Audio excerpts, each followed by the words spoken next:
Hello all, చాలా రోజుల తర్వాత ఒక వీడియో చేస్తున్నాను. ఎందుకో నాకు మీతో ఒక experience share చేసుకోవాలనిపించింది.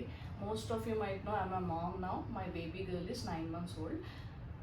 Starting couple of మంత్స్లో అందరికీ ఒక biggest challenge diaper changing. First few మంత్స్లో ఇప్పటితో కంపేర్ చేస్తే చాలా ఎక్కువ సార్లు డైపర్ చేంజ్ చేసేవాళ్ళం. లైక్ గంటకోసారి, హాఫ్ అన్ అవర్కి ఒకసారి కూడా చేసేవాళ్ళము. అప్పట్లో అందరిలాగానే మేము కూడా ఎక్కడ పడితే అక్కడ డైపర్ చేంజ్ చేసేవాళ్ళం. లైక్ బెడ్రూమ్లోనో, హాల్లోనో అలా చేసేవాళ్ళము.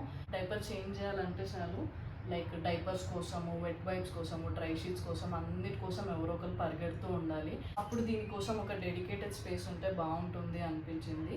సో దానికోసం వెతుకుతున్నప్పుడే నాకు ఐకియాలో ఈ డైపర్ చేంజింగ్ స్టేషన్ కనిపించింది. సో దీన్ని నేను ఎలా ఆర్గనైజ్ చేసుకున్నాను అండ్ ఎలా యూజ్ చేస్తున్నానో మీకు డీటెయిల్గా చూపిస్తాను, వచ్చేయండి. ఇది as simple as it gets. Just 2 racks ఉన్నాయి. అప్పర్ ర్యాక్ వచ్చి బేబీని పెట్టుకోవడానికి. నేను కుషనింగ్ కోసం ఒక బ్లాంకెట్ వేసి దాని మీద డ్రై షీట్ వేసేసా. ఇది ఒక 11 to 12 kgs దాకా ఇట్ కెన్ హ్యాండిల్. బేబీకి ఒక 12-13 months వచ్చేదాకా ఈజీగా యూస్ చేసేసుకోవచ్చు. And bottom rack is for storage, like బేబీకి రిలేటెడ్ ఐటమ్స్. నేను ఇక్కడైతే వైప్స్ పెట్టుకున్నా, దాని పక్కనే dry tissues, just in case drops కానీ ఏదైనా స్మాల్ స్పిల్స్ ఉన్నప్పుడు అలా చేసేస్తా.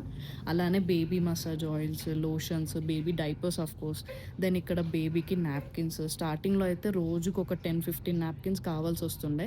దెన్ ఇక్కడ కొన్ని random items like baby nail trimmers, extra soaps అలా.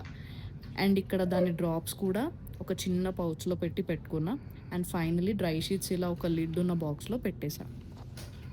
కొంచెం కాస్ట్లీయే, ఒక 4K అలా ఉంటుంది, but it is worth every penny. I read చాలా స్టోరీస్ లైక్ ఇలా బెండ్ చేసి డైపర్ చేంజ్ చేయడం వల్ల, పోస్టర్ సరిగ్గా లేకపోవడం వల్ల బ్యాక్ పెయిన్ వస్తుంది అని చాలా మామీస్ కంప్లైంట్ చేస్తూ ఉంటారు.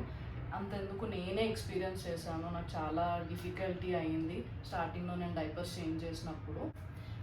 అయినో స్టార్టింగ్లో ఫోకస్ అంతా బేబీ మీదనే ఉంటుంది, బట్ ఈ చిన్న investment, this is for you.